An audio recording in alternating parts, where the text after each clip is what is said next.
This video is brought to you by hoodbeast.com. Design your own custom hoodies. hoodbeast.com. Yo, what is up guys? It's me, Lee. The last video I made like this was talking about some of the rookies in the upcoming class who I think aren't getting enough shine. And today's video is going to be kind of similar, except these aren't even rookies. Today I'm going to be talking about some third-year players who don't really get talked about that much, but I expect to have breakout season next year. These guys aren't all new and shiny like they used to be. If you're a rookie or a sophomore player, people are still excited about what you could be. Once you start hitting about your third year in the NBA, some people tend to forget about you. These guys though haven't been the typical first and second year players, and all of them being drafted back in 2015 isn't the only thing they have in common either. They're all also about to have much bigger roles on their teams than they have ever had before, which is why I think they're all due for a breakout. But that's enough talking, let's just hop right into the video. Lego!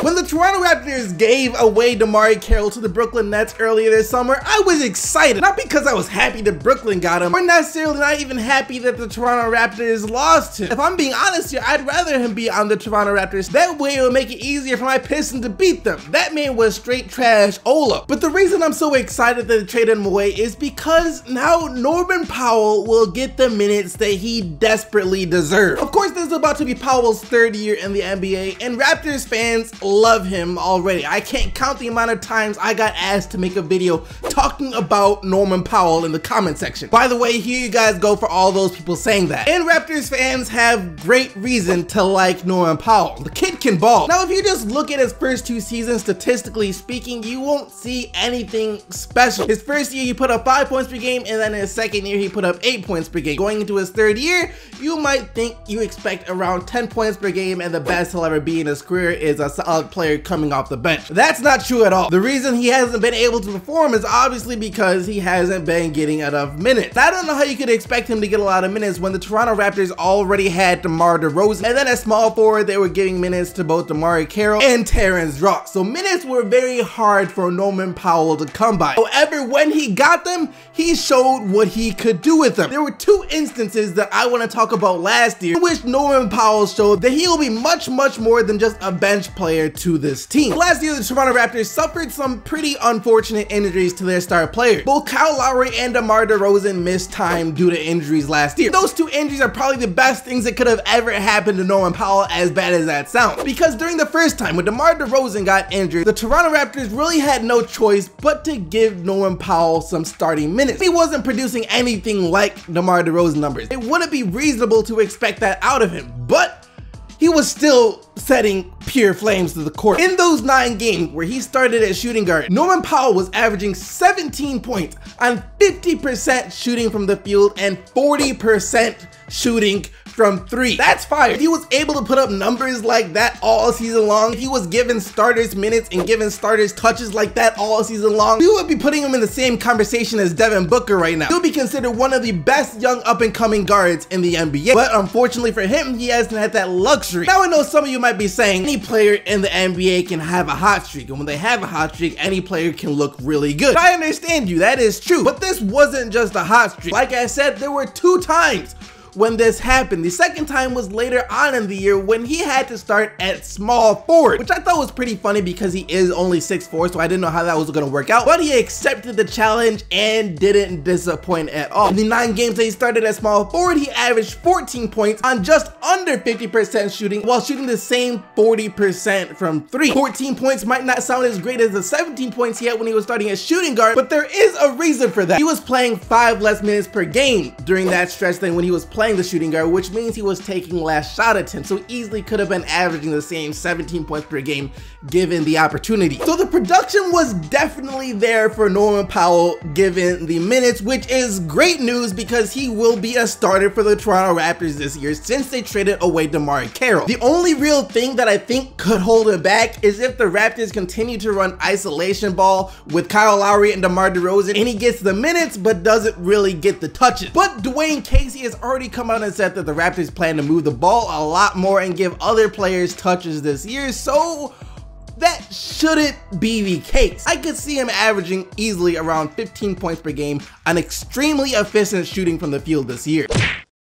I gotta come clean on this one. I have been doing this guy really wrong by almost never mentioning him in my previous videos. See, we always talk about some of the best young up-and-coming big men in the NBA, whether it be Anthony Davis, Karl Anthony Towns, Nikola Jokic, Kristaps Porzingis, Rudy Gobert. There's a lot of them. However, Myles Turner is the one that almost never gets mentioned. For the most part, it's because he played on Indiana. The only guy that people want to talk about on the Pacers was Paul George, and that has been the story of Myles Turner's short career so far. He hasn't had the easiest couple of years in the NBA. Most other teams, if they drafted Myles Turner, they'd be ready to throw a block party after they saw how he performed, considering they got one of the steals of the draft. For the Pacers though, he was kind of just an afterthought. Since for the past 2 years, meaning the entire time Myles Turner has been in the NBA, all of the attention of the Pacers went to Paul George. How can they make Paul George happy? How can they build a quick contender around Paul George so that he won't leave? Trading for players,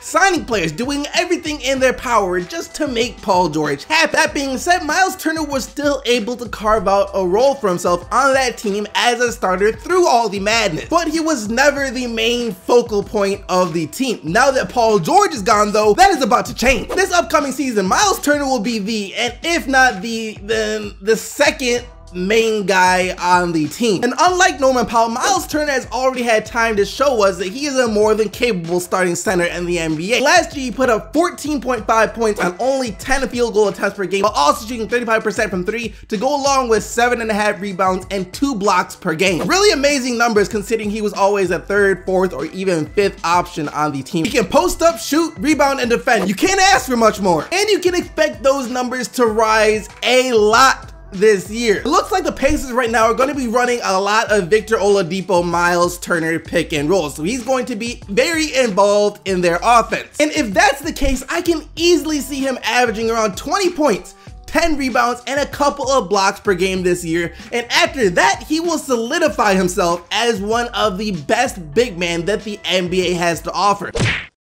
Stanley Johnson and Norman Powell were pretty much in the same boat. They're both guys who just hadn't had consistent chances to showcase their abilities given the minutes. Norman Powell wasn't getting minutes because of Terrence Ross, DeMar Carroll, and DeMar DeRozan, and Stanley Johnson wasn't getting minutes because of Kentavious Caldwell-Pope, Tobias Harris, and Marcus Morris. Pretty sure I mentioned this in another video when I talked about him scoring 86 points in the Drew League, but Stan Van Gundy has already said that the main reason for him trading Marcus Morris for Avery Bradley was not just to get Avery Bradley, because I mean, who doesn't want him on their team, but it was also to make room for Stanley Johnson to play 30+ minutes per game. Back in 2015, when he was rookie, Johnson showed lots of potential. He was a guy that already played with great defensive intensity, but on offense, he was extremely raw, like most rookies. But he has the tool set to become one of the best two-way players in the NBA. Then right before the trade deadline, however, the Pistons decided to pull the trigger on a trade which landed Tobias Harris, and once that happened, Stanley Johnson saw a significant dip in his minutes. And in his second year, that dip continued. The Pistons tried to find room for him to play, but it never came into the positions he was supposed to play, which are the small forward or even the small ball forward. He saw all of his minutes backing up Kentavious Caldwell-Pope at the shooting guard spot, and Stan Van Gundy also mentioned that they were using him completely wrong. For the most part, Stanley Johnson was just a guy that the Pistons let camp in the corner on offense, then just had him out on the court for his defensive ability. That didn't work out too well, especially on offense, since he's never been known as the best three-point shooter. He's more of a guy that needs the ball in his hands to develop into the player that he could be. He's a guy that likes to drive and also dish out to make plays for his teammates. He likes to attack the paint. The Pistons weren't putting the ball in his hands at all last year, so he never had the opportunity to do that. Camping out in the corner is the furthest thing you can do from attacking the paint. Once again though, Stan Van Gundy said that is going to change this year, and that's why I think you can expect him to have a breakout year. I wouldn't say a breakout year for him is as sure as it would be for Norman Powell or Myles Turner, but this is his opportunity right now. If he doesn't do anything with this year, he probably will never do anything in the NBA. And from what I've seen from him so far this summer, and from what players like Andre Drummond and Reggie Jackson have said about him, it seems like he's been putting in the work necessary to take that next step to have a breakout year. If that's the case, I can see him putting up around 13 or 14 points per game, as well as 5 to 6 rebounds while playing some great defense. But that's it. Those are the 3 players that not too many people talk about, but I still see having breakout years this year. Of course, there are still other players. You look at Brandon Ingram, Jamal Murray, maybe even Thon Maker. Players like that are also expected to have breakout years, but for the most part, they already get enough shine, and it wouldn't be too surprising if any of them were really good next year. I just wanted to put some shine on these 3 guys so that once the season starts and they start producing a lot more than they had been, you guys won't be surprised. That's going to lead us to the question of the day. What player do you think is going to have a breakout year next year? Let me know down in the comment section below, but now let's take a look at what you guys said in yesterday's video. And yesterday, we looked at the projected records for all 30 teams this upcoming season, and afterwards, I asked you guys which teams you thought would do better and what teams you thought would do worse than what they were projected, and here's what you said. Don't sleep on the Raptors. Make no mistake about it. They're the 2nd best team in the East. Hashtag don't fall for these Celtics hype. Raptors only tied for 2nd seed last year because they were crippled. Warriors going to win another 70+ games this season. Don't know why, but something tells me the stars on the team want to right the wrong from 2016.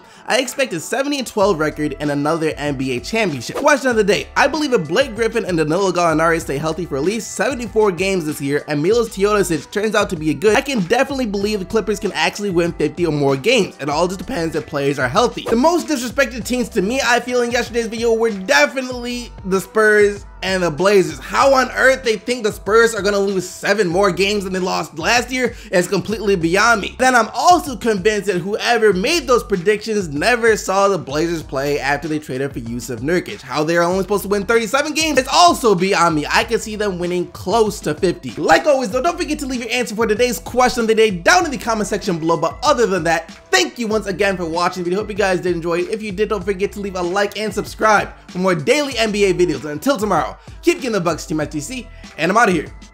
Peace!